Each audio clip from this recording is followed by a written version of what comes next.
I think a new team has arrived in the AFC West, and their name is the Los Angeles Chargers. Yeah.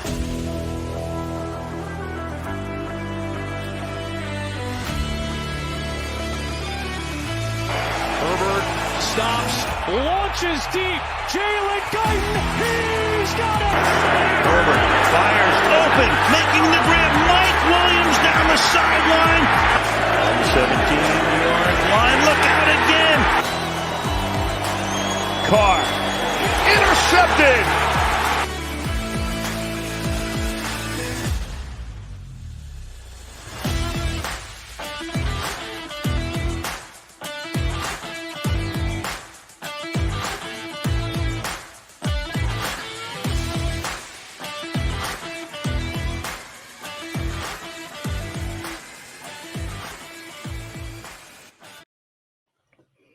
All right.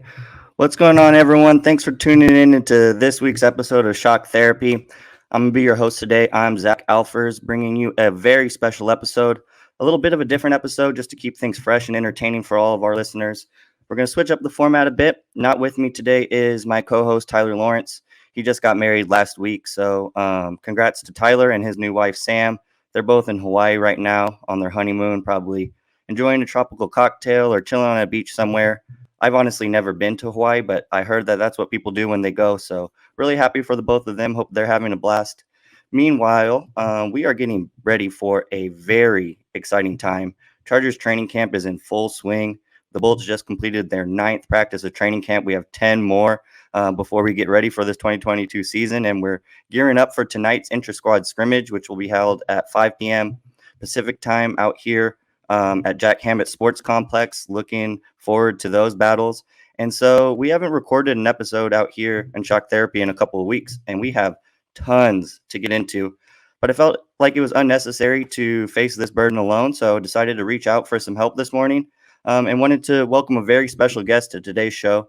Some of you may already be familiar. He's very active on Chargers social media, has seen a lot of Chargers football over the years, has been a fan since 1964. So I'm very excited to introduce my guest today, Anthony James. So Anthony, how are you doing today? Thanks for joining me. Good morning, and it's an honor and a pleasure to share the day with the Charger fans all over. Man, and it is a exciting time to be a Charger fan. And I mean, you've obviously been a fan for a long time. It says it in your header. I mentioned 1964. It's what's in your Twitter bio. But I was curious, is there a defining moment that you can point to that got you to start following this team, or was it something that kind of just gradually grew on you over time?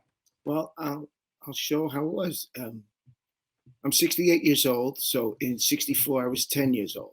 And as a kid then, professional wrestling was kind of big in New York. Okay.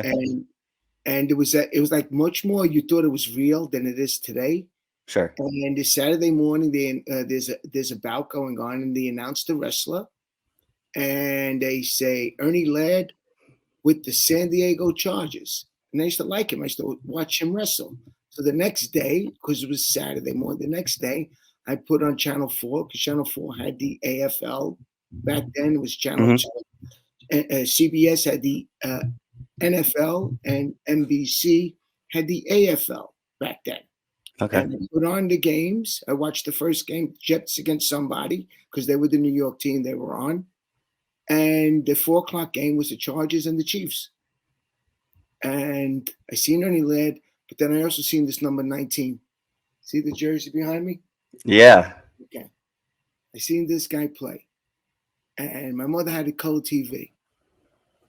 And that made it even more special to see the Chargers gold, the lightning bolt, the horse.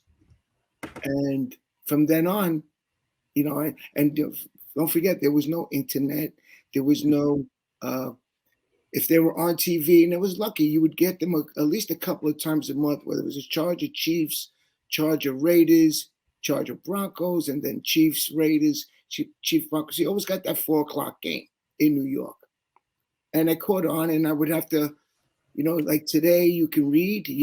There was a local newspaper that came out. It was called the Pro Football Weekly. It wasn't local to New York. It was a once-a-week paper.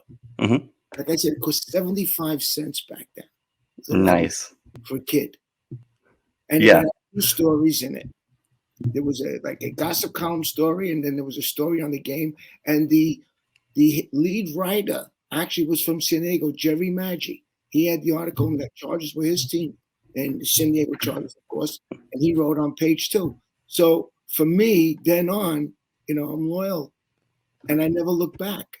And I would always follow them, follow Lance Alworth, best I can from 3,000 miles away or 5,000 miles away, whatever it is. Right. Work the TV guide, as they say back then. Yeah. We were going to be on in a game where the Jets and Giants were blacked out. So NBC would put a game on. So I made it work. I'd buy every paper that I could get that had a story on the Chargers, and I followed it. And as finally in life, technology comes along and makes life easier. YouTube and the internet. And when I first got the internet, I used to follow the San Diego Tribune. I became a subscriber there, and I would get the sports section online. I could read all the columns, Kevin Acey, Sullivan, all the different guys, Nick Canepa, great writers. I would always follow them. I was sad for the city of San Diego, but when the Chargers had to leave. But you're looking back, it's 50-50, My interpretation is, if you had 150, if you had 50 cities in New York, in the world, in America, I'm sorry, you took 3 cities per state, that's 150 cities. You only have 32 NFL teams. Right. You don't want, and you have one of them. You wanted to leave? No, I get it. And I mean, it makes sense I understand why fans are upset. And I was too, born in San Diego, having that team uprooted. It was tough for me, but just watching the product now that they're in Los Angeles, watching the buzz that this team is building, it makes sense. That national media has never picked up on the Chargers the way that they are reporting on them now. And I think a big part of it, yes, is Justin Herbert, getting Brandon Staley in there, acquiring all these new superstars. But a big part, it is also Los Angeles, because it's a big market. It gets more attention there. And so, yeah, it's tough. But you're taking a look at this team, and they are playing very well right now in Los Angeles, and still trying to identify themselves in that city, kind of build their fan base. But it feels so genuine, because you have diehards like you and myself, and then this new era of Charger football fans that are coming out of the woodworks, which is really exciting to see. That's very nice for the Charger fans to follow. And when you talk about like this team with Herbert, what I see is what I listen to his peers say. I'm a carpenter by trade, right? I worked in construction. And if I was working in a job, you could see another carpenter doing the same kind of work, but you could see his skill level was better. He could cut a piece of sheetrock quicker, or he can make a Maya cut better. So when I listen on TV, I like to listen to the announcers that played the game, who see what they say from the perspective of doing the work themselves. Right. And when I listen to like Chris Collinsworth talk about how Herbert could dissect that 2 seconds from one side of the field to the other, or Terry Bradshaw had said something 2 years ago in a game that Fox had carried. And he said something about the way Herbert flicks his wrist, the way the ball comes out of his wrist. And I would never see that. I don't know if you can ever pick up on that, but a quarterback could. Right. So the things that they see, and I give Dean credit. Dean knew when you're going into a new building, when you're going into a new neighborhood, when you're going into a big party, you got to dress accordingly. And he knew the opportunity now was to throw everything out and go the way of making this all work. Surround this young man with the things that Fouts never really had. Fouts had the great offense, but we never had that killer defense. Rivers had a couple of years, but the GM then made people leave. Right. He made good people walk away before. And then you looked at the secretary, and things would happen, and he could never get those 2006 to 2019 back. I know. And that was such a bummer. Well, and then let's talk about that for a second. You saw the 64 AFL championship team. You experienced the Coryell area with Dan Fouts, that explosive offense. You were here through those Marty Ball era teams through the 2000s, led by that Hall of Fame trio of LaDainian Tomlinson, Phillip Rivers, Antonio Gates. You've seen a lot of good Chargers teams over the years. You've also seen some not so great teams mixed in there as well. So, looking at this current roster heading into 2022, how excited are you for the season? And where would you rank this team's roster talent? It's too early to compare, in season, but the roster talent, where would you rank that compared to those other Charger squads that I mentioned?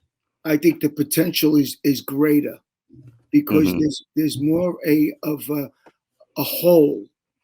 It's more not just different pieces together, all pieces coming together, becoming seamless. The whole idea is to making everything work as one. That's just my opinion as a fan. There were always things missing, but this team's got karma.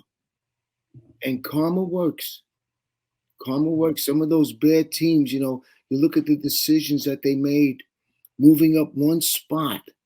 Yeah. To draft Ryan Leaf from what they gave up to move up one spot. Mike Riley, the head coach, begged Bobby Beathard with one. The Chargers had 3 6th-round picks in 2000. And he begged Bobby Beathard to use one on this quarterback from Michigan. And that kid turned out to be Tom Brady. So now we get the number 6. We get the quarterback that Miami didn't want. If Charger fans want to know about a gift fake, if you knew tomorrow you got a pick in the draft and you knew what Herbert was and the guy, and I'm in front of you, you would wait for me to take the guy you might not get, or would you make it your business to go get Herbert? I would go get him. I mean, I go get him. You're watching this guy, ball explodes out of his wrist. He has all the mental acumen up, on top of his shoulders, all the talent in the world. But he's smart. And people,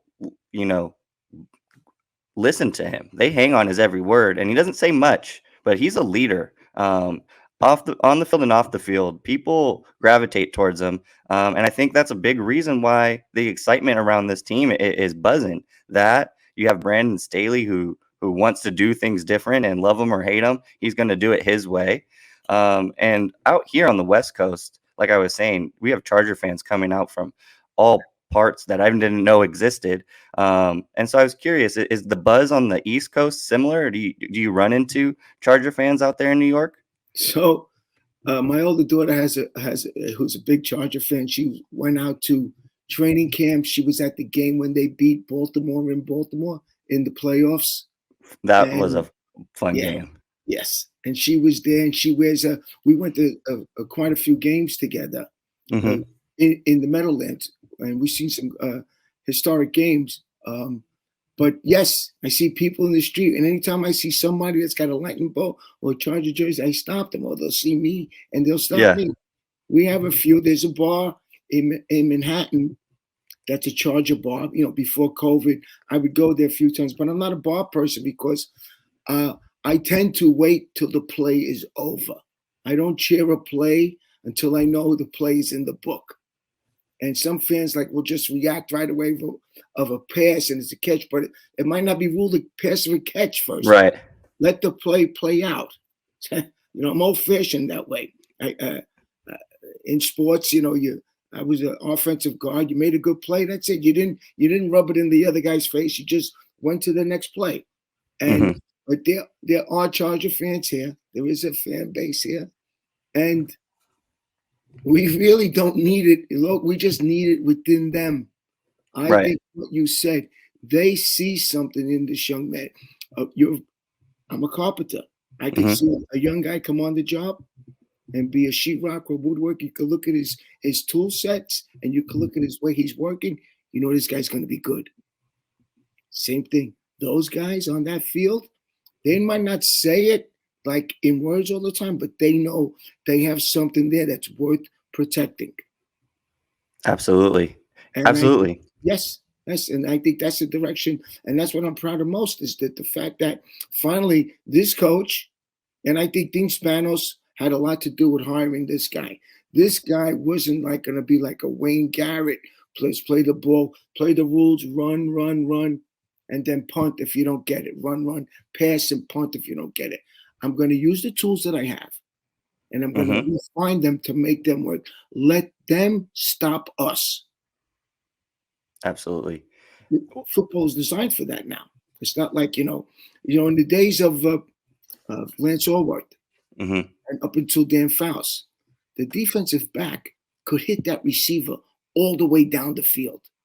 Right. Offensive guards, offensive tackles could not extend their arms.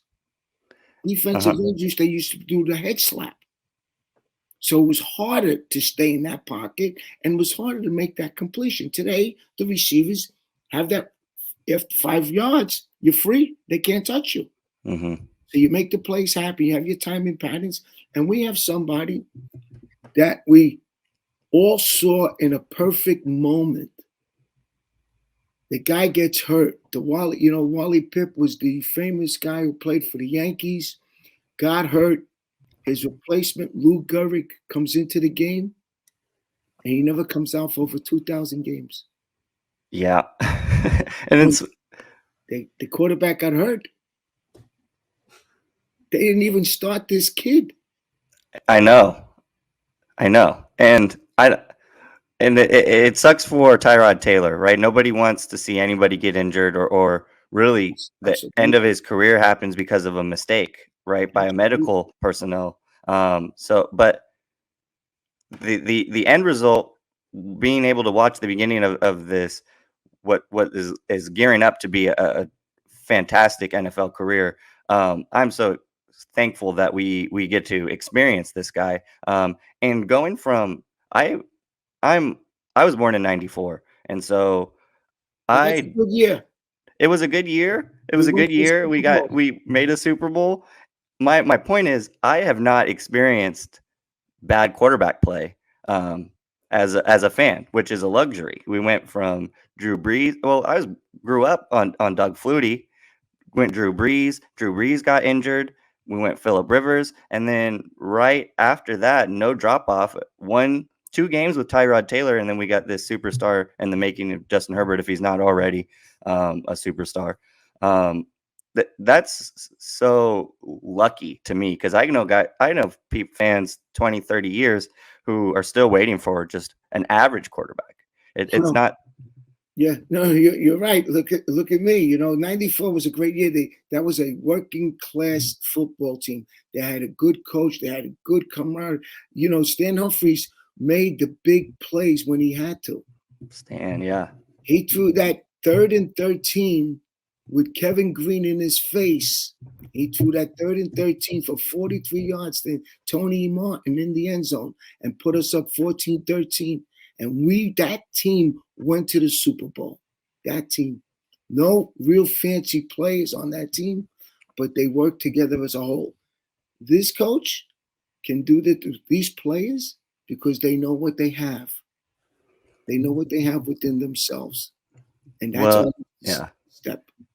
And what I love about Staley is his communication. He communicates his plans to everybody. And I was hearing him talk on the Chargers Weekly podcast, talking about how when he has a guy like Kyle Vinoy who can do a lot of different things, or Derwin James who can do a lot of different things, before he just goes and tells them that they're going to do this, he asks them and he says, "Hey, Derwin, would you like to play in the slot? Like, Kyle, would you like to play off-ball linebacker, or would you like to be on the edge?" He asks them, and then he shows them, this is a guy who I think you could mold your game around. This is kind of what I want you to be. Is this something that you see yourself doing? And if the player's on board, he goes and he makes that transition for him. And so he's very communicative. He's very a player-first kind of coach. And you're seeing these guys who weren't coming to organized the optional training camps are now coming out, going through workouts with the team because they want to be a part of this, and they really,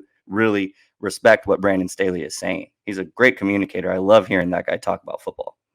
And it's a good point, because when I personally worked in construction, if you had a foreman who would speak to you and explain things what to do, and actually, Even though you got to give him a day's work, he could communicate with you. It made it easier. Right. It made it easier. And that's important. These players have an understanding that he's offering them ownership. Mm-hmm. They have ownership in the team with their thoughts and their physical abilities. This is what we're going to do. What's your opinion on this? This is how we're going to happen. And because we were always a team with innovators. Right. Sid Gilman was an innovator. Chuck Noll was a coach for Sid Gilman. Chuck Noll went to the worst team in football, took his Sid Gilman approach of offense, but made sure he built a great defense. He won 4 Super Bowls. Joe Gibbs was a coach of Don Coryell. Mm-hmm. He took his skill of Don Coryell. He had a great offense, but he made sure he could run the ball and have a strong defense. So the people that were there in the beginning, and I'm hoping now finally that it turned back towards us, that the karma comes back to us. That we have the coach with the even the people that he's picking, mm-hmm. staff, all people have an understanding of how he's looking at the game. We never really had that before. You know, in the Rivers area, we had, at a point of the game where we could always get hit. Mm-hmm. They could hit us, with a pass, with a sack. Right. It was always something that was going to go wrong in the game.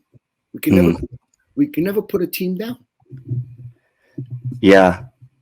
Yeah, and I feel so bad for Rivers because he had such terrible injury luck just with the guys around him, because it seemed every year, we'd be the favorites to win the division, and then early on, miss a key player, go down to a brutal season-ending injury, and that was really kind of his career. He would then be forced to carry the team himself and sometimes will him into the playoffs, but just couldn't get enough. You remember that playoff game where he was playing on a torn ACL? What if he was healthy that game? You never know. That 2006 team, LT came limping into the playoffs. What if he was fully healthy at the end of the year? That's a completely different outcome. So I feel so bummed for those teams because of the talent construction. You felt like we're close, but this team, the excitement and the potential level is completely different, I think, compared to then. Like, the expectation is sky high. Like, what are your expectations for this team going into 2022 season? Well, like I said, my background in sports and life is, speak softly and carry a big stick. I see talent. Yes. Let the talent perform to their ability. And this is what I say to Brian. Mm-hmm. Beat us. Beat us. I like it. You're a better team, beat us. Fine. We're not going to lose to you because you're not better than us. If you're a better team, beat us. That's my approach to the game. I think this young man has the best things played out because I think he had like 3 different coaches in college or 4 different coaches. This is his first year in 6 years that he's has the same coach in back-to-back seasons. And same offensive coordinator. That's insane. Right. So that's crazy. That's what made the analytic experts decide, no, this kid's not showing anything in college. But at the end of the day, some of the best people, Johnny Unitas he was a reject. He started with Pittsburgh. They got rid of him, and he went to Baltimore. The rest is history. So sometimes you got to get karma comes back to you. And in this case with us, this kid fell to number 6. And the rest is history for us. So I think these players know themselves that there is an opportunity for them, that their skill talent will not be wasted if they get the opportunity to utilize it, to put themselves, if the offense can put the defense in a position to make things happen. Yes. If the defense can put the team offense in a position to score, they will. The 2 words I'm bringing into this year, I had my camera, is short fields. I like it. Defense has to create for this team short fields. We don't have to prove every now that Herbert has to go 90 yards like he did last year. And we know he can do that. Give this man some short fields. He's gonna throw for 60 touchdowns. Short fields, even if he gets free, every time we get the ball, score points, and that defense going to be hungry on that because they know, you take care of the guy who's taking you to the dance, and the running back situation for the last few years wasn't really good for us. I'm hoping that this kid at the new running back too is going to help us. If we can run imagine if this, like if we had like a Derrick Henry. Imagine. Tennessee, I see, is a very good team because of him, right? Yeah. Well, you can run the ball. We have an offensive line now that is not the offensive line of 3 years ago. It's not even close. People who know what they have around them. We have the intelligence. We have the experience. We have the youth in left tackle. We have the youth in right guard. And Trey Pickens, I'm pulling for. I think they see something in this kid that could make him make it work. We'll see on that too.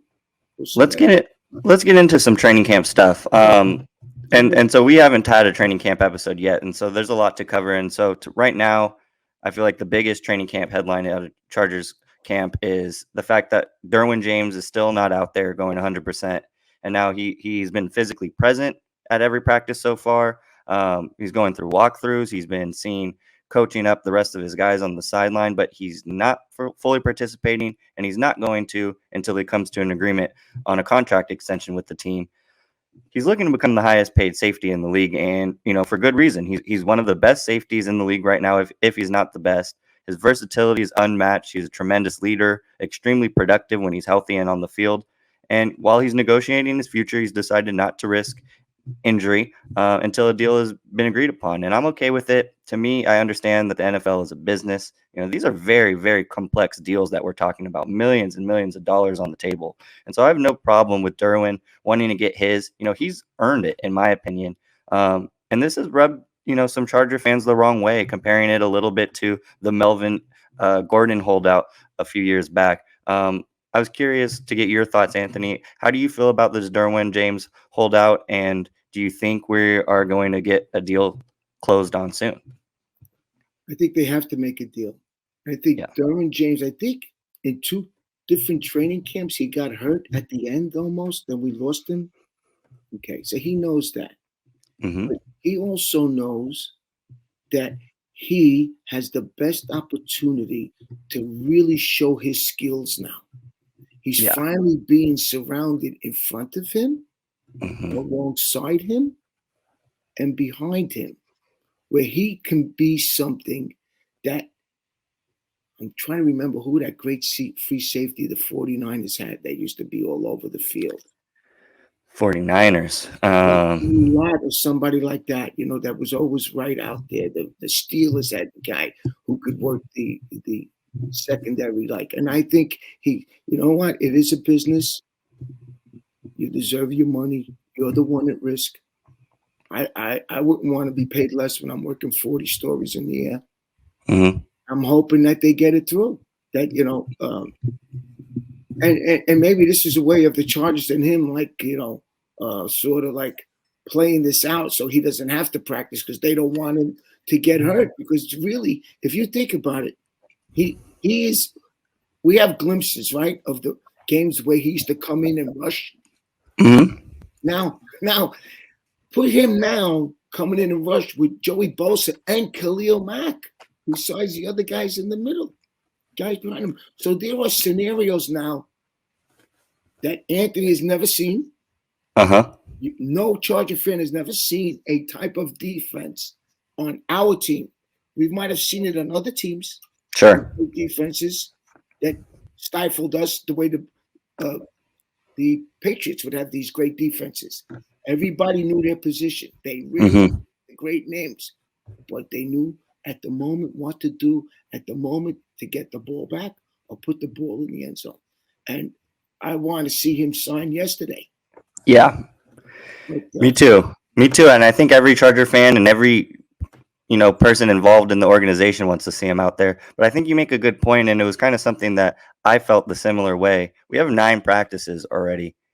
Derwin James doesn't need to prove to anybody what he's capable of doing. We all know that he's an absolute game changer. And so if you look at those 9 games, Joey Bosa, Khalil Mack, all the veterans, Corey Linsley, Matt Filer, they've been sitting out practices. So most of those veterans are sitting out practices anyway, aren't really going full speed anyway. That's really going to start gearing up in these next 10 practices. And once we get into the preseason, right, those are when those live reps are happening. So there was a good chance that Derwin wouldn't even practice very much, even if he had agreed to a deal at the beginning of the training camp. So maybe that is something that they are kind of just don't want to answer, that don't want to take the heat from media or fans, and they're just kind of like, hey, we're working on the deal. And so I feel like one's coming soon. I definitely think it's going to happen one way or the other. I think they're just working their way through the fine print. And like I was saying, these deals are complex. We,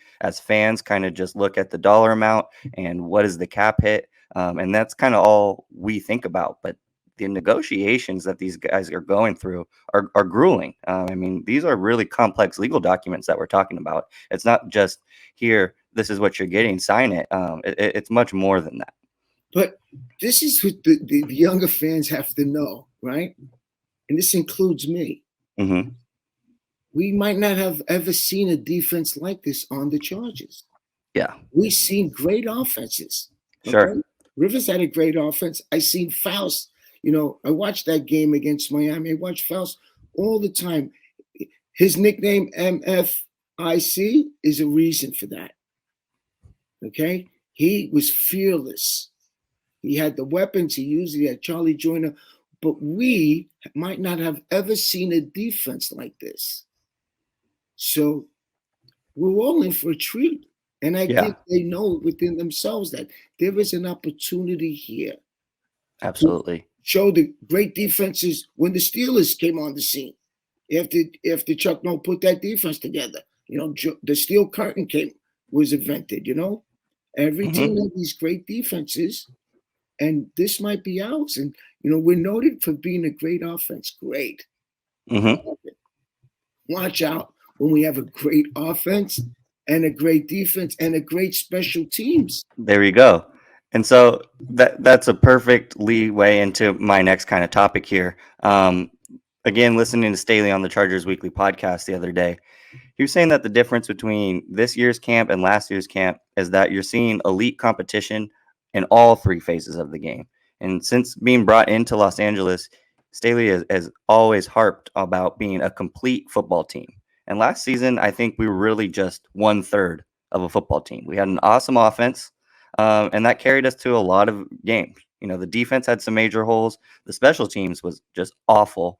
And when you think about that, that should get you excited as a Charger fan, because last year, I think we saw flashes. We saw glimpses of the potential that we could be. We came out the gates on fire, stumbled throughout the year, in the middle of the year, and came up just short of securing a playoff spot. But that was at 33% capacity, right? So now we have a completely revamped defense, brought in guys that fit the scheme that Staley wants to run. So he's going to be able to get after opposing offenses the way he wants to, the way he did in Los Angeles and was so successful there. We brought in all pros to our special teams unit, been diligently drafting athletic prospect in last year's draft and in this year's draft to help supplement the, sometimes forgotten 3rd phase of the game, that special teams unit. This has led to all types of battles in training camp, whether that be individual battles, depth chart battles. We got position versus position battles. The competition in camp has been ramped up, no doubt, from last year, and it's going to undoubtedly lead to a better product come game day. So just early on, we're only not halfway through training camp, but which battles have grabbed your attention early on? Well, what I really liked was about the special teams, hearing about the punter and the kick returner. That is so important to get that ball back and put it to create the short fields. You don't have to go in for the end zone. Create the short fields. And the kickoffs and the punts and putting them deep and letting them have long fields. Mike Cyphers never really had a great defense, but he could punt the ball and trap the other team back. And the guy from Australia, Darren Bennett, he too was a great punter. So having a great punter and a kicker that's not going to miss field goals on us. Yes. Not going to miss the field goals that you put into the game. And the coaching, going after the person that can do the job. I think everything is analyzed. I think that some coaches before might not have seen everything, but you can't knock them because this is Staley's approach to the game. This is his way of doing something. My parents were in the pizza business. Okay. Every pizza store uses the same ingredients, but they make the pizzas different. Right. It's the same ingredients. How you work the ingredients together gives you the end result, the end product. Right. So I'm saying I love this coach because me too. He's afraid. He's not afraid to lose by going to win. And that's how I see it. Beat us. Yep. I love this mentality. I'm ready for that. My whole life, is with the Chargers. Well, what's that sword? Yeah, the sword of Damocles hanging over your head. That something wrong was going to happen in the game. Beat us. You know had that attitude years ago. Well, and I know exactly what you're talking about because it's so frustrating. This playing not to lose as opposed to playing to win. Like just going conservative with a slim lead when you should be, going all out to add on to that lead because you have Patrick Mahomes or Tom Brady over there looking at a 3-point deficit with less than 2 minutes left, and they're laughing because they know that they're going to be able to get down and score a touchdown and win this game. And so when then you go to Brandon Staley, he doesn't have that mentality. He wants to win. And like you're saying, his mentality is you're going to have to beat us. We're not going to beat ourselves. We're going to try our best not to beat ourselves, and we're not going to play to lose. We're here to win football games. And I love that mentality because to me, that's the essence of sports, right? My best versus your best. What do you got? Let's let the best team, let the best men win. So that I'm all on board for that. I love his mentality coming in. It's finally the mentality of the lightning bolt. Yes. It doesn't happen. You don't watch it in the sky travel and then boom, it comes on you before you know it, and it flashes. Mm-hmm. That's the mentality this team is going to have, hopefully for all of us and all our Charger fans. He's bringing that together, and his entire staff is on board with that. Yeah. Well, and I'm just excited that we finally addressed our special teams. The kicker situation for years has been so awful in San Diego and then into Los Angeles. And so being able to find Dustin Hopkins last year, I thought that was a good for the organization. And then bringing him back, I'm happy to have him back. And then adding this guy, J.K. Scott at the punter position. He's been impressive so far in camp. And the reoccurring word I hear when people talk about this guy is explosive. They just say he has an explosive leg. The ball explodes off his foot. They're saying that when he kicks the ball, it sounds different. And you mentioned Mike Cyphers. We haven't had a legit punter on this team since Cyphers, and that was in 2015. That is many, many years without a quality punter. And being able to pin teams back in their own zone, taking out a lot of their playbook and letting us kind of key in on that offense, letting this defense pin their ears back and get after it. That's going to lead to those short fields you're talking about. And that's going to, in tune, put the defense in better situations, which is in turn going to put the offense in a better situation, which is what you're talking about, which is Staley's talking about. This is a complete football team. And that's what it takes at this level to win consistently week in and week out. You look at the Chiefs with their field goal kicker. Right. You give them a chance to get the ball and get in field goal range. In the NFL today, you can't get into field goal range in less than a minute. They proved it against Buffalo. Yeah, those guys are automatic. Right. They have one. That's what Daniel. We want that. I mean, and I watched Daniel Carlson, end our season. That guy's automatic. So, and I think we have a guy like that in Dustin Hopkins. He's been a vet in this league. He is a consistent kicker. And then you throw in the fact that we went out and signed an all-pro long snapper. Like, this is a thankless position. I can't name another long snapper in the league, honestly. But you hear about this guy, Josh Harris. He is a football player at the end of the day. A great leader in the locker room, brings a contagious level of confidence that rubs off on the other guys, and an impressive work ethic that he brings to the table. And I don't care what position you play. Being named an All-Pro by your peers, that takes a certain level of dedication, a certain level of talent. And Josh Harris brings that aura about him. He is a football player, and even he is an automatic special teams captain, but they're talking about him as a captain on the team in general. What do you think that and then we're going back to DeAndre Carter. You mentioned him as the returner. I'm really happy to see DeAndre Carter back here. I was a big fan of Andre Roberts, but DeAndre Carter is a much bigger threat in the offense. It seems every day I turn on and look at the notes from training camp, and he has at least 2 touchdowns. I feel like he's has the most points out of any offensive player in camp so far. What have you seen from DeAndre Carter, and how excited are you for him to be rocking the powder blue this year? Well, I caught one of the clips on YouTube, one of the after practice things, and one of the coaches said, I couldn't get over his burst of speed live than what I saw on film. That he's that much quicker with the ball, off the ball. That means a lot. That's that burst burst that the guy we just Kansas City traded had. I forgot what's his name. Tyreek Hill. Right. Not going left to right all the time, but that burst off the ball. Right. Quick movement. Mm-hmm. This guy has that. The coach picked up on it. They saw that. And I think that comes into play big time with us. That I think it was David Long. We had a long snapper for a long time that was very good, consistent with the Chargers. Having that long snapper is important. It's important. Every part of the whole is just as good as the other part. Right. And with we said earlier, they're looking at the whole as all the parts coming together, not as a mosaic. So when the parts come together, it's seamless. Everything is working as one.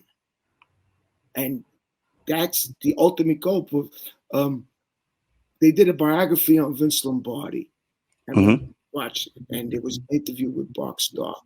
And Bart Starr would say that Vince would say, practice to reach for perfection. And Bart Starr would say, he said, we knew no one could be perfect in life. But what you strive to get to perfection, you get excellence out of it. So excellence is something that is doable. The teams that have been consistent in the past, we can all say they had excellent teams. They performed in all different aspects of the game. They didn't rely on the arm of the QB. If the defense had to make a play, if the special teams had to make a play, if a trick play had to make a play. Remember that 2-point conversion in 2006 when they went for the tie? Oh, yeah. They snapped it to the running back and he went right into the end zone. I still see that. And who caught the pass that Quentin Jammer was defending? An ex-Charger. Shea Caldwell caught that touchdown. Was it Caldwell? I don't remember that. Yes, trust me. I believe you. It's a long time ago, but I trust you. Your memory has been, you have all the Charger highlights. It seems like you have like a photographic memory. Do you have a photographic memory? Or you just remember the highlights? Ask me where my keys are. Ask me where my glove is. Ask me where my glasses are. I can't tell you. But the Chargers, it's been joy. So why in life, this is how it works in life. People that are unfortunate and have bad memories, very hard for them to forget them. I was raised by immigrant parents. I had a great life. I have a wife, 2 wonderful daughters. So I choose to remember everything because it's all good. Why should I forget what's good? What's bad is bad. It's not going to leave you. So I store it in the back and I keep in front. And the Chargers, even though, like, when they lost to the when they lost to the Patriots in 2006, I didn't go to work the next day. I was devastated. I was devastated. Okay, I expected more. The way they and you know why they lost that game? Because of the media. Because all they kept talking about was Wade Phillips going here and the who was the offensive coordinator? Cameron at the time. Cameron. They're all going here. They're all going there. So what do? They don't play to their strengths. Mm-hmm. They didn't go for the juggler on defense. In the first half, they should have been more than 14-10 up because they were playing for the cameras. Yeah, we don't want that anymore. Okay? No, so when the media, everybody falls on the Chargers, they fall on they like to talk good on the Chargers. So when the Chargers fail, they can say, you see the same old Chargers. Right. That's a burden we as fans have to understand because of the past and make happen not again. And I think that this coaching staff has that understanding of making it work with the plays that they have and letting the players know that they can make it work. I mean, we never had Fred Dean never had a bookend. Right. On the Chargers. They never really had that. And what is Gene Klein, for the record, was the worst owner the Chargers ever had because he let players walk. Mm-hmm. They went to Super Bowl teams and left us. Yeah. A.J. Smith was going to let Chris Dielman walk. Right. Chris Dielman was a great left tackle. He was going to let him walk.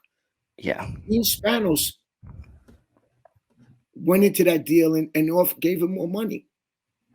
And we kept till he got hurt. He was a great left tackle.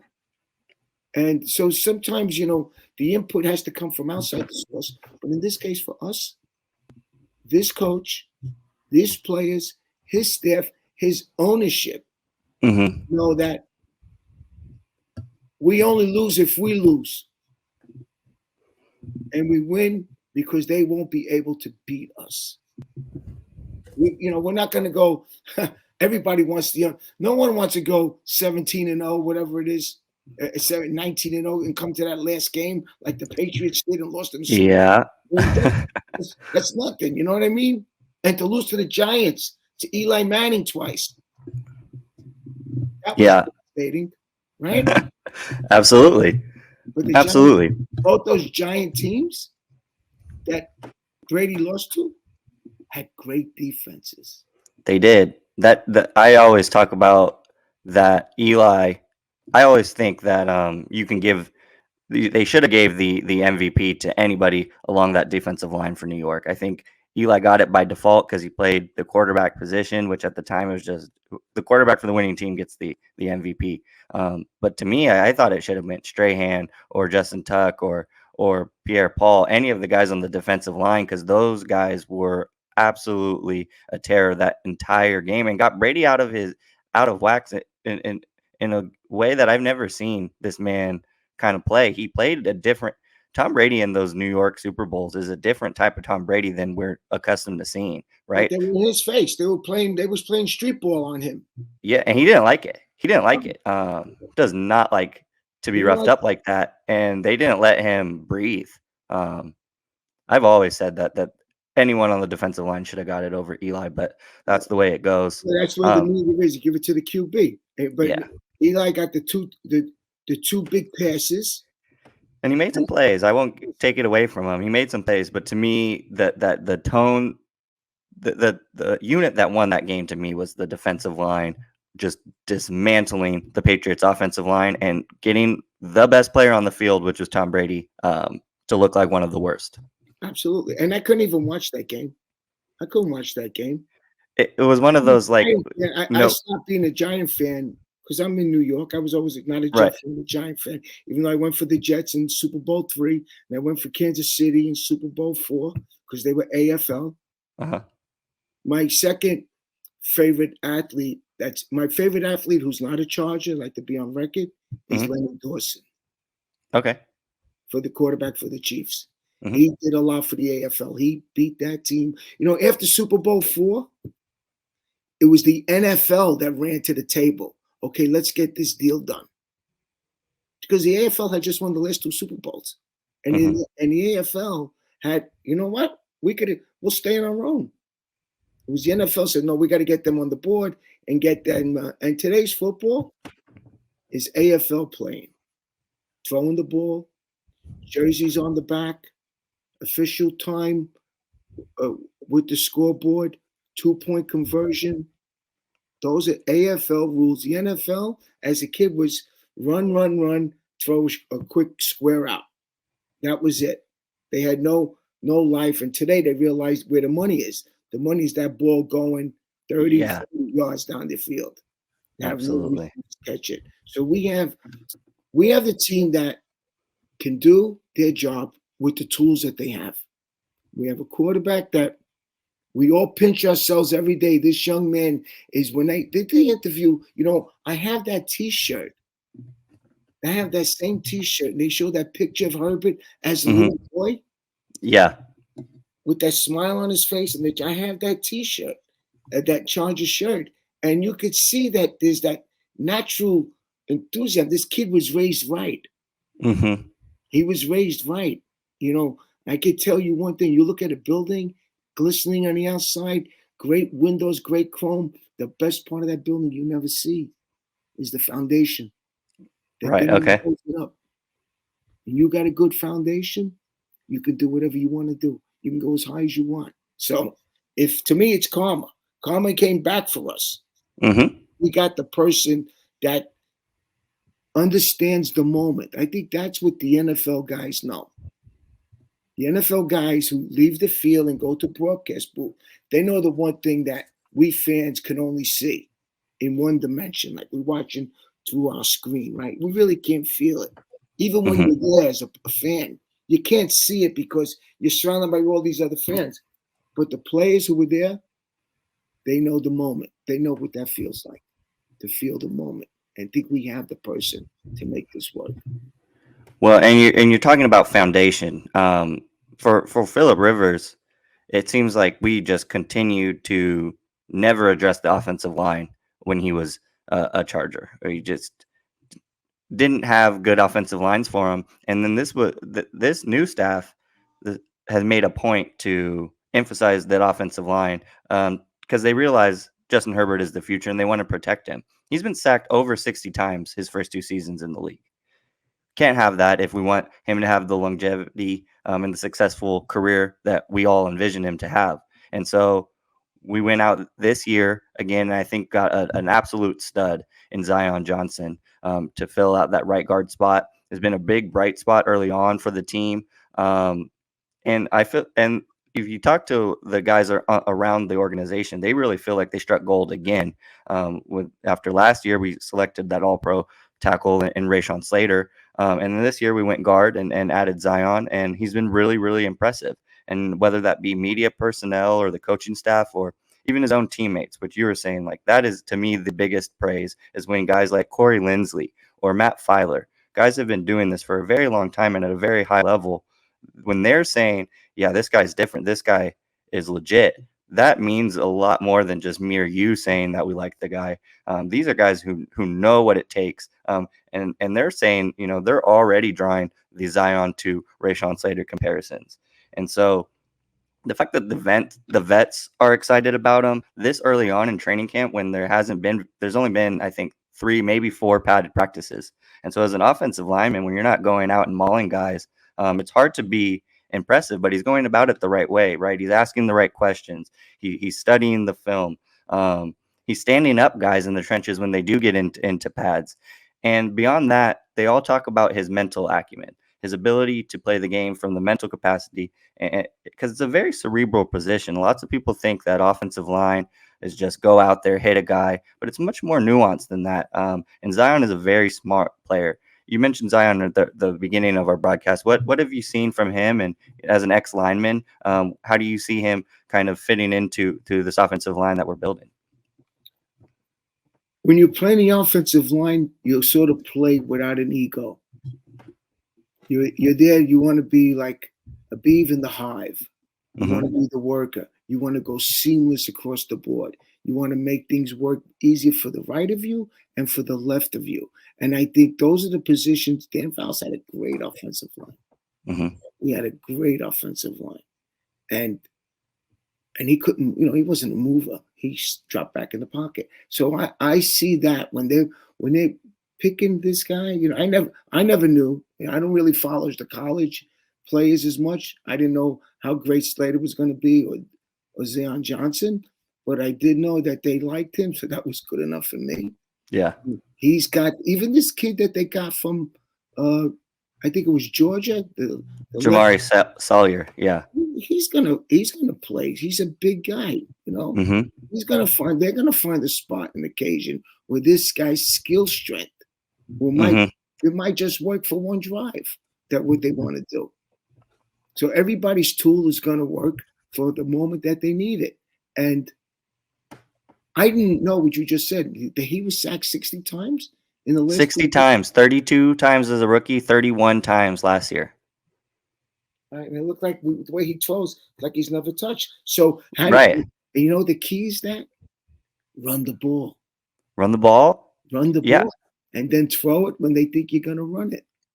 Run the ball, put them on their back feet, and then sack us 60 times. Everybody's talking yards. I don't care if he throws for 20. If he throws for 2,500 yards, we're winning a Super Bowl. That means we're running it. Okay? You put him in there when he's got to throw. We don't have to win 50-40 anymore. We just have to win the game and stay healthy. And I think that that's the key. To throw that ball because you have to throw it. Well, 9 out of 10, the 10th time could be the one time because they were throwing the ball too on you. If you got to score a lot of points, that means you're giving up a lot of points. Right. So that one time, if you're going back and forth, you make the mistake and they don't, you lose the game. So having a great running game, which we really haven't had.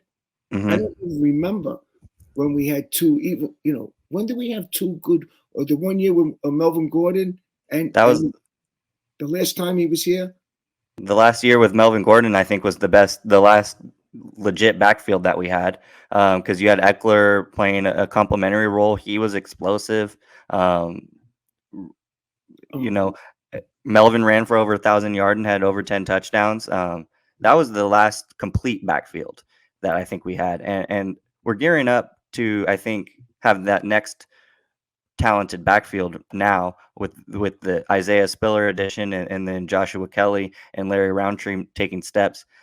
I think you need to see a balanced offense, because I think, once we got into that Patriot game, we got into that Baltimore game last year, I thought we became really one-dimensional. Baltimore knew that we were going to pass the ball and it was going to be a quick hitting out, and they were ready for it, and they kind of took us out of our game. The Patriots too. Belichick is too smart. He identified some trends that we were going to, and he exploited them. You got to keep teams, on their toes, and a balanced offense does that. And so I'm really excited to see this backup running back competition kind of play out. And to me, it is an obvious battle between Joshua Kelly and Isaiah Spiller. And the word around camp is that Kelly has just added a ton of weight, but in a good way. He's still maintaining the speed that he has. He just needs to figure out how to hold on to the ball. And Daniel Popper, I was mentioning that he thinks it's a mental thing with Kelly, that he thinks he has all the talent in the world to make it as an NFL running back. He just he doesn't believe in himself. He's lacking that confidence. You've seen him fumble in just inopportune times early on in his career. But I think, he's having a good camp so far. He's put on that weight that I mentioned. He's holding up in individual drills. And to me, he's the front runner just because he has the most experience. But the potential from Isaiah Spiller is exciting. I didn't know this, Anthony, that the guy was only 20 years old. He doesn't turn 21 until he can't legally buy a drink until Tuesday when he turns 21. He was the youngest player, Isaiah Spiller. Wow. He was the youngest player in the draft, and we took him at 20 years old. So we are just entering, we have no idea what this guy's potential could be because he's just so young, right? He hasn't even fully developed from a physical standpoint. This guy's still could potentially grow. Said he's a baby still, right? He's a kid.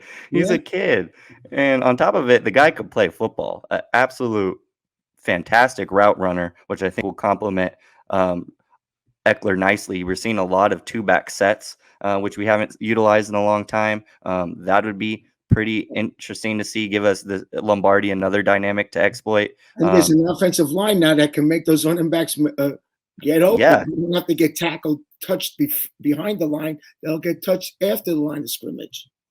Absolutely. And it all goes back to that point that we're talking about. This is on paper, a complete football team. We don't have very many weaknesses if we do. And it's so early. I mean, we have no idea. And until pads get on, until we start going up in live reps against opposing, other organizations, we're really not going to know what we have. But just on paper and from what I've seen from the practices, this is a legit team that is strong on all levels. And I'm super excited for this season. Let's see. You know who I think is going to be a good sleeper for us too? Yeah. The defensive tackle we got from the Giants, Johnson. Austin Johnson is a beast. And that defensive line. When was the last time you and I, or any fan that we know, that we could say we had a front four that was dynamite? It was never. I don't remember a great front four. No, and beyond that, the defensive line. That's a good thing that you mentioned that. The defensive line is so far early in camp has been on fire, and you have the clear runners. It seems like Joseph Day, Johnson, they're going to get the bulk of the snaps up front, but you have depth, which we haven't had in years. Morgan Fox was brought in for his pass rush ability. You still have Jerry Tillery, who is supposedly improving in the run game. That's still needs to be seen. Then we drafted Otito Agbania, who's a really strong run stuffing. Right? Yeah, he's a big dude out of UCLA. But then you also have Christian Covington. Braden Fajoko been making noise at camp. You had Joey Gozano had a pick 6 in 11-on-11 last week. That's a lot of guys, and we're talking about maybe 4 or 5 positions. And that's 7 guys that are – and then Ferris Merrill, another big giant guy, a fan favorite from last year who ended up on the practice squad. That's a lot of guys, not a lot of spots. It's a good place to be. You want to have these tough roster decisions because that just means your football team at the end of the day is going to be better. Yep. And I think he's going to have a great year, even though he's not a starter, is Chris Rump. I think he's going to come in, he's going to spell either Joey or Khalil, right? From the outside rushers. And he comes in after those guys are beating up the guard, and he comes in with his speed on. He built, I heard he built himself up a little bit too. Yeah, he's put on some weight too. They see it, I hate to use food as an analogy, but when you go into a place and you smell the food is good, you get an appetite, right? These guys are watching themselves. They're seeing what they're surrounded with, and they know there's an opportunity here to make. I think so.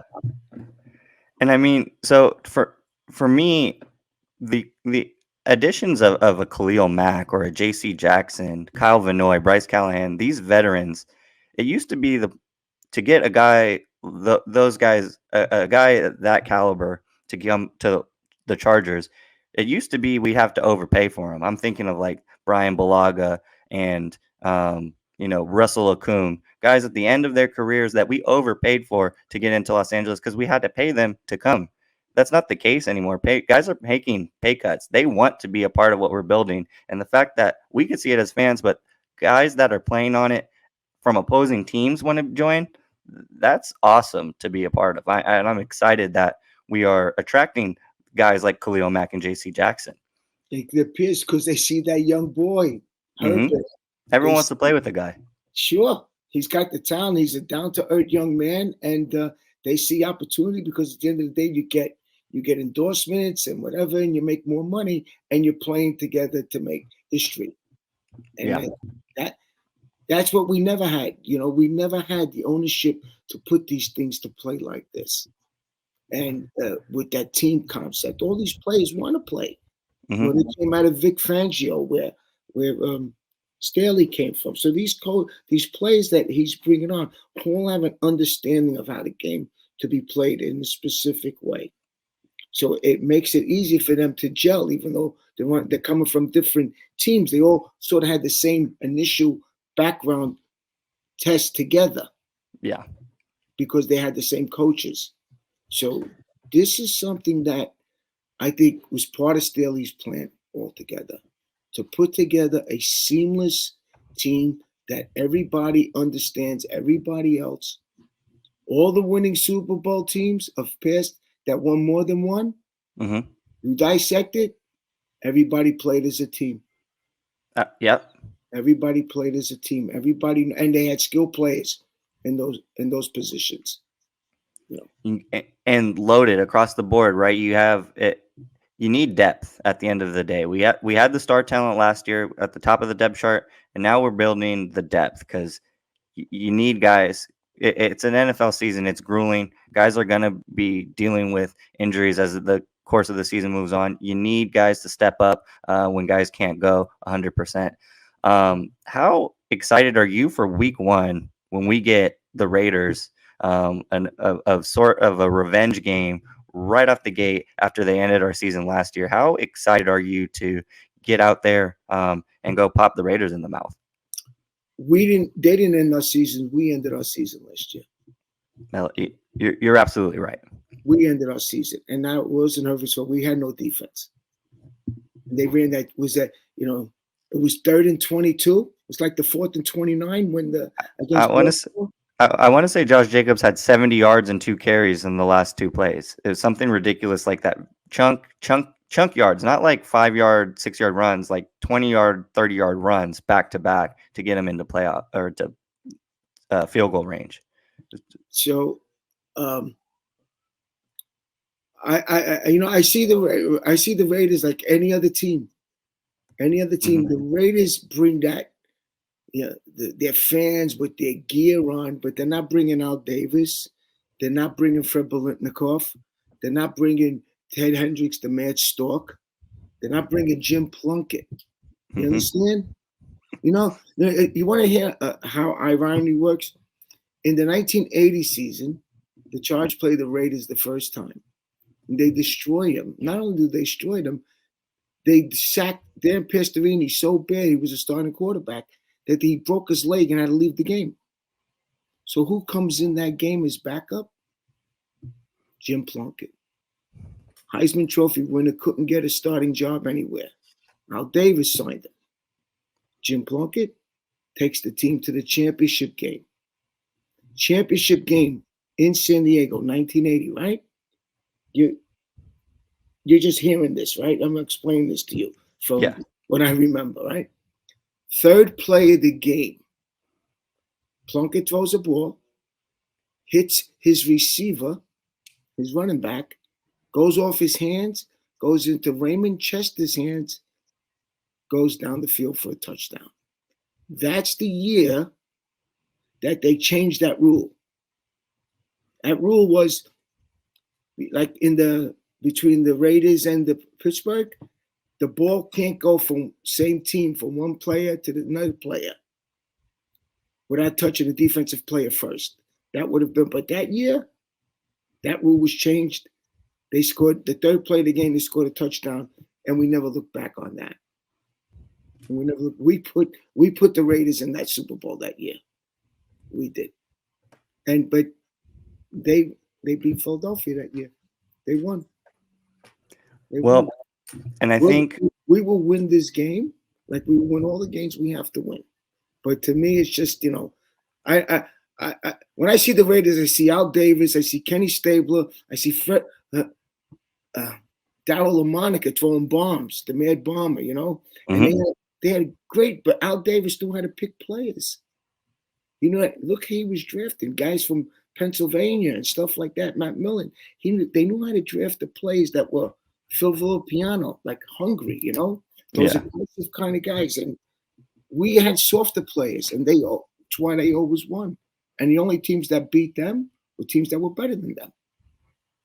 That's all you want to lose to is the team better than you. Right. And so I really don't have, to me, that's the biggest thing when I'm frustrated after a loss. It's because the only time I'm frustrated after a loss is when I think we should have won. If you beat us, then hats off to you. Way to go. It's going to make us better. We're going to learn from that. But when you, as a team, let it go, that's the most frustrating. I remember just feeling so sick to my stomach after that Raiders game. And I think a lot of, last year, Staley punting when he's in his own 15-yard lines. I think a lot of that came down to the fact that our best player was Justin Herbert, and he wanted to put Justin Herbert in a situation to win us the game. We didn't have a whole lot of faith in our defense or our special teams unit to get us out of that situation. So we leaned on the guy that we had confidence in, and that's Justin Herbert. When you have a complete team, when you have a defense, when you have a special teams and an offense that is as talented as ours, it allows you to go for the win and not just play to not lose. You don't have to play to your team strengths when everything's a strength. You can just go by what the game is demanding at the time. Does that make sense? Absolutely. And when you talked about earlier about devastating losses, you know what the worst one was? It? I just remembered. It was the Jet game. The 2009 Jet game. Oh, they man. Played scared. They played afraid to lose to the Jets because of what's his name? That cornerback that they had, Darryl Revis. Chargers played scared that game. Yeah. And I'm in New York. That one hurt. Tony, man, Jet fans. I hate that they played that game all around. And, okay, Kading, I think, missed 3 field goals that game. Yeah. I'll give you another ironic thing. You remember Nick Hardwick? Mm-hmm. Great center, right? Yep. If you could find the beginning of that game on video, you will find that in one series, after we scored we made a couple of first downs on the initial drive, Nick Hardwick snapped the ball over Rivers' head. He never, from 2002, I had DirecTV in New York. So I could watch every game, which I did. So games I remember, wins and losses. I never seen Nick Hardwick before that or after that ever snap a ball over the QB's head. It was like destiny was hitting us in the face that day. Yeah, that was a bad one. That was a rough loss too. You're all the way in New York, and I could feel your just knuckles right into my gut. That's another one that I forgot about. I must have put that out of my mind because it's so traumatic. That was a brutal one. I remember. And that's the game where Antonio Cromartie doesn't go when the running back on 30 doesn't. Oh my God! Yeah, there's a lot. So you understand, this is my therapy. You're giving me my therapy. Don't send me a bill now. You're giving me therapy because I remember everything, the good and the bad. You have to know both sides when you want to get to the point.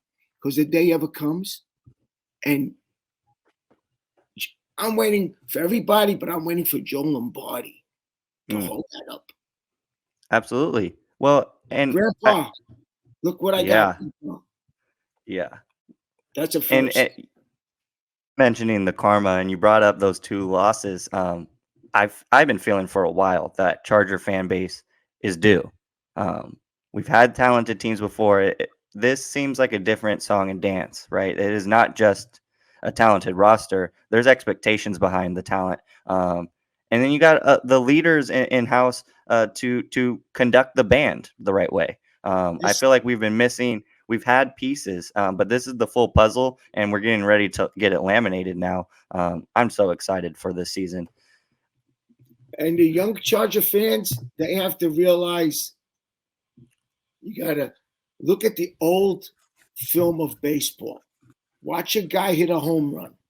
Watch Mickey Mantle, Hank Aaron, Willie Mays, Frank Roberts. Watch them hit a home run, 500 feet or whatever. They run around the bases, their head down, they step on home plate, and they go into the dugout. This is business. Yep. Today we're in a different world, but that's the mentality the fans got to know. hold it all in, went to the end of the game, and when it's yours, and no one could take that away from you. I love that. Away from us, and that's my energy with this opportunity.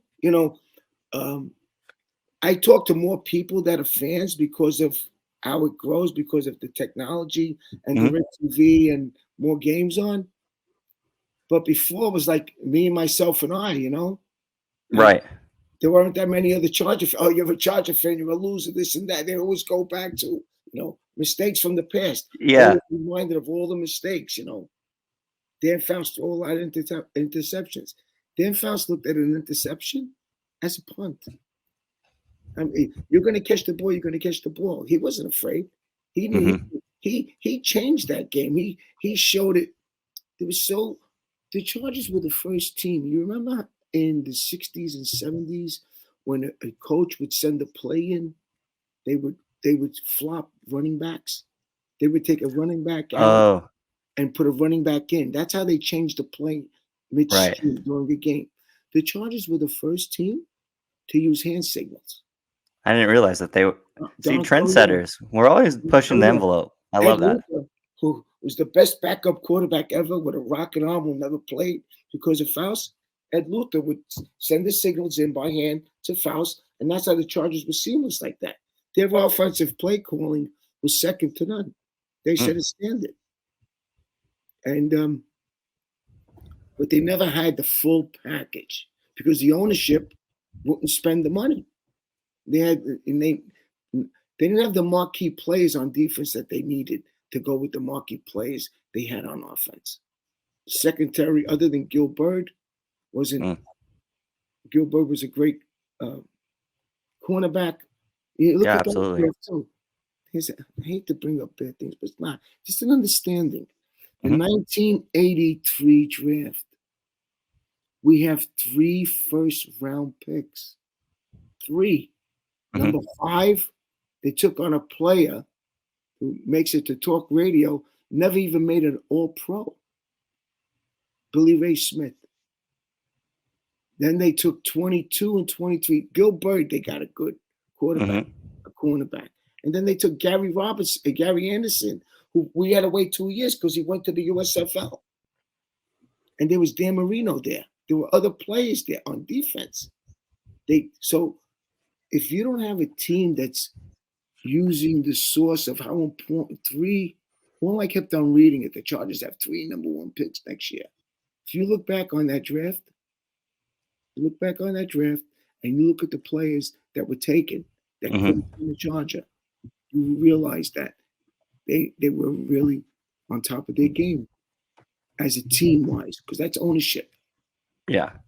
When it's not on the field, it's off the field, it's ownership. And ownership includes coaching staff, scouting staff, ownership. If you're going out there, you look at the teams that find these plays that come out of nowhere, they're looking. And I think now now Dean knows. The right building. He knows he's got the right market. He don't have to steal anything from the Rams. There's just enough for everybody.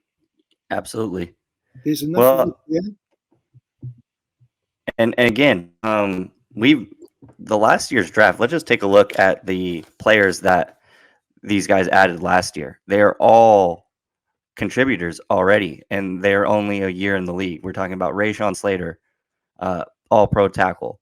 We're talking about Asante Samuel Jr. is going to be our starting cornerback again this year. He's one of our best defensive backs, one of our best players on this team. You're talking about Josh Palmer getting ready to take over the wide receiver 3 reps.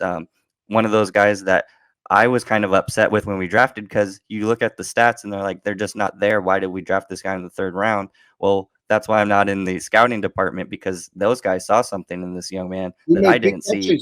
Great hands. He made big catches in some games. You're absolutely right. He's fantastic, and he's going to be a big part of this offense moving forward. You got Trey McKitty, who's a little banged up right now, but he's the best blocking tight end we have on the league and on the team. Solidified himself as that blocking tight end, is a big performer on our special teams unit.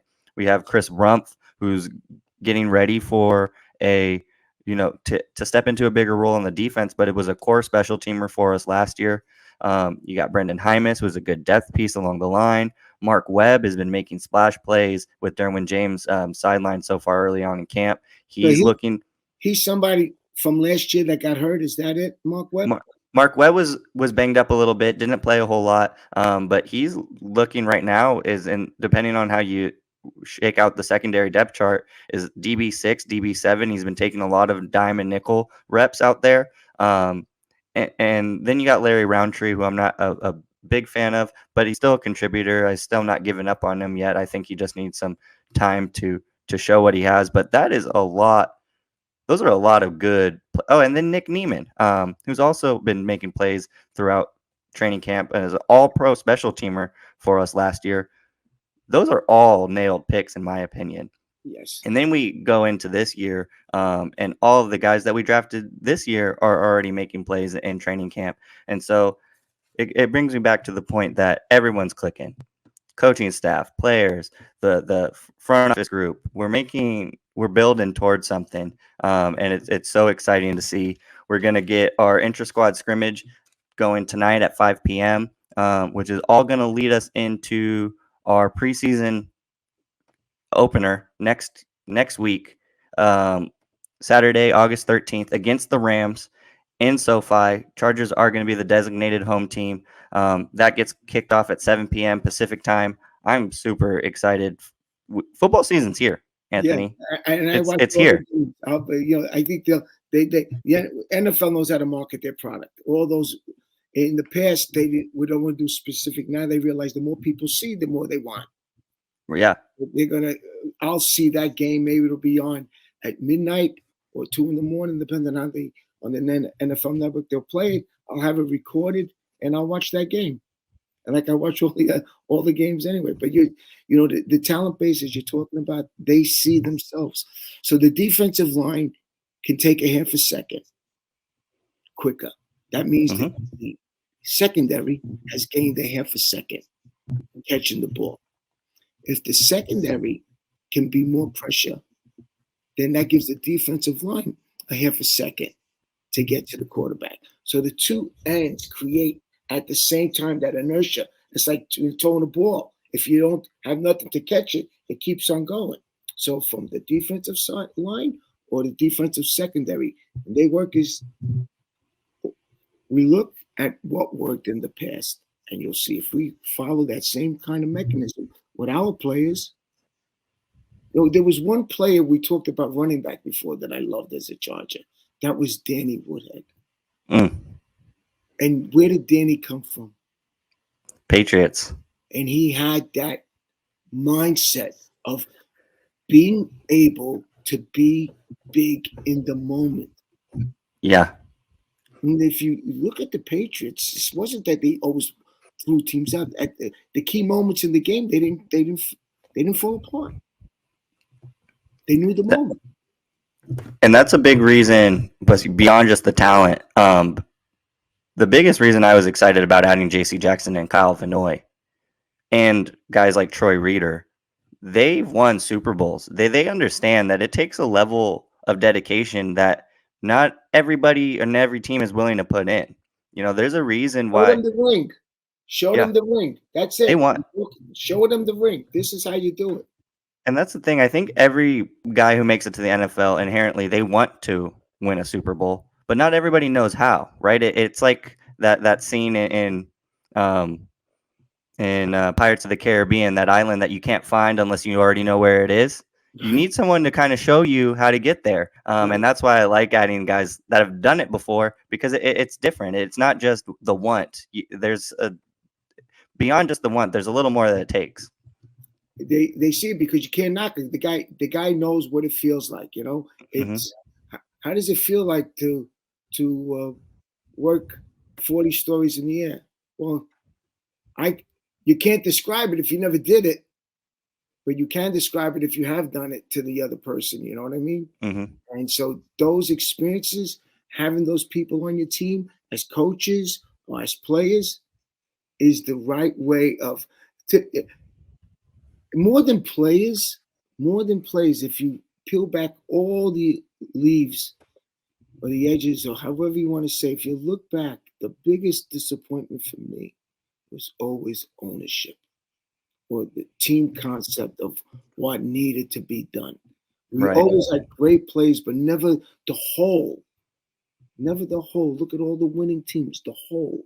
The Cowboys, I don't know if it was about money. The Cowboys always put people together. The 49ers always put people together. The Packers did it with Rodgers, but they were the Steelers. They were always, and once they got Belichick, New England, they realized that get the right plays. And you look at Kenny, the coach from Tennessee, that guy from New England, he's a very good coach. He understands the game. And I think that's what we never saw as fans. That this is more than a 70-yard touchdown. This is more of seeing something. We're inside the screen room or making a movie where they're cutting the film to put the final product together. That's what the fans have got an opportunity to see. That's what they got to enjoy. You have to look at the game and take every play and understand that Lee Iacocca once said, the system is the solution. How you put something together is how you're going to get the proper end result, the end product. And we're psyched. I know I am. I'm taking it day by day. I'm not rushing it. I'm enjoying everything. But there's an understanding. You have to beat us. That's it. Be a better team. Beat us. Sack him 7 times. Intercept him 6 times. Don't hold us to no yards. Beat us. You're a better team. You're not beating scrubs. No. You're beating good players. So absolutely. Beat us. Look back all the other teams. They had that mentality. Yeah. That mentality. The Chargers before the year you were born. Is that when you were born? 94. Yeah. Mm-hmm. Okay. The Chargers that year. That's a special year for me. One day I'll tell you why. But opening game, I knew they weren't going to lose that night. You knew. Yeah, I knew something was going to happen that night. We had gone to New Hampshire for a week. Took my girls. We had a great week vacation before school started. School had started late in New York that year. And, the game started off bad. Opening kickoff for a touchdown. We were losing at the half, but Stanley Richard intercepted a pass at the end of the half, took it to the house. And then the Chargers took the lead. And at the end of the game, the Broncos are driving. Elway goes to throw the ball, and the ball falls right out of his hand. Man. And it goes right into Junior's hand and seals the game. I'll text you why. Okay. The Chargers were not losing that game. That game was special. They went to the Super Bowl. Well, and I'm interested to see what that feeling was, but just to get us, wrap this episode up, I'm gonna put you on the spot here. Quick, way too early, 17-game prediction for the Chargers this year. Where do you see us finishing in a win-loss record? Well, I tend to be I'm a liberal, but I tend to be conservative when it comes to the Chargers. I'll say 12-5. Love it. All right. I'll say 12-5. Okay? And those 5 wins are not going to – they might be a letdown one day or stuff like that, but I'll say 12-5. 12-5, and the AFC West is no joke. No. That is going to be a very, very good football team, and I think it's doable. That's not far-fetched to say this team goes 12-5. I think it's definitely doable. But again, it leads back to what we've been saying this whole time. Got to live up to the talent. Got to put the product on the field come game day, because that's when stay healthy. Stay healthy. A lot of things could happen, but I'm so excited for this season. I can't wait. Before we close this episode up, is there anything you wanted to end on, Anthony? Other than it's such an honor to have all fans out there that you can. It's like finding family. It is. It's like finding family. I have big share. My parents are immigrants from Italy. I have family that still there. And Yeah. anytime you find family or friends, they're not enemies. No. So that's a good thing. That's honestly been the most exciting and the most fun for me about this podcast is all of the Charger fans that I had no idea existed, all across social media, and then being able to meet these people when I did go to SoFi, hanging out in Chargers Alley, all of the diehard Bolt Club events that get thrown all of these things are great. And it's a community that I've been missing my entire life, and I'm just so thankful to be a part of. And it's a very exciting time for all of us. So just let me add two quick things. Go for it. At the end of the 95 season, Mm-hmm. the Chargers have a game, the last game of the year at Giant Stadium against the Giants. That's that thing. And my cousin Joe had gotten me 2 tickets. I took my daughter Teresa. She was in 95, 87, 8 years old. We went to that game. We ended the season, December cold. But that's the famous game where they threw the ice. The Jet fans who had the seats because the Giants were out of it, they threw the ice and almost killed the guard. Right. The coach on the Chargers, the Vietnam vet. Yeah. Guy who survived Vietnam and almost died because someone threw a piece of ice from the stands on him. Yeah, crazy. But we were sitting in the upper deck behind the end zone. And when the Jets were driving, we watched Sean Gale get that ball intercepted and go up and then down the right side. Like we had that panoramic view right down the field. And the next game we were at years later, we were at that game at Giant Stadium, and my daughter wore her LT jersey, and they would heckle her, but she knew how to handle herself. She's a tough person. And that's the game with when they took the lead, the Giants. Rivers got the ball, the Chargers, and he hit first. Then he hit Darren Sproles for 60 yards over the middle. And at the end, we were sitting in the upper decks on, let's say Phillip Rivers is going from right to left. So we're on his left side, let's say, and he throws that ball. So I watched that ball go right into Vincent Jackson's hands. And he scored that touchdown. We beat the Giants there, the last minute of the game. And my daughter goes, well, what happened to the crowd? What happened to the crowd? But the thing was, when we left that game and we were walking back to the train, I couldn't believe all the Charger fans that were there. Interesting. Big time, a lot of Charger. Maybe Charger fans that went from other states. Came up to New York to watch a game. Like I went. My brother has in-laws in New Orleans, so his wife's uncle took us, was a season ticket holder to the Saints. I seen a game when Chargers lost that game. That was that game when Melvin Ingram on a 3rd and 13 got called for roughing the passer. Yeah. And we lost that game to the Saints. That was the noisiest place I have ever been in my life. 90,000 people screaming. But so I've been on both sides of the coins like that, always.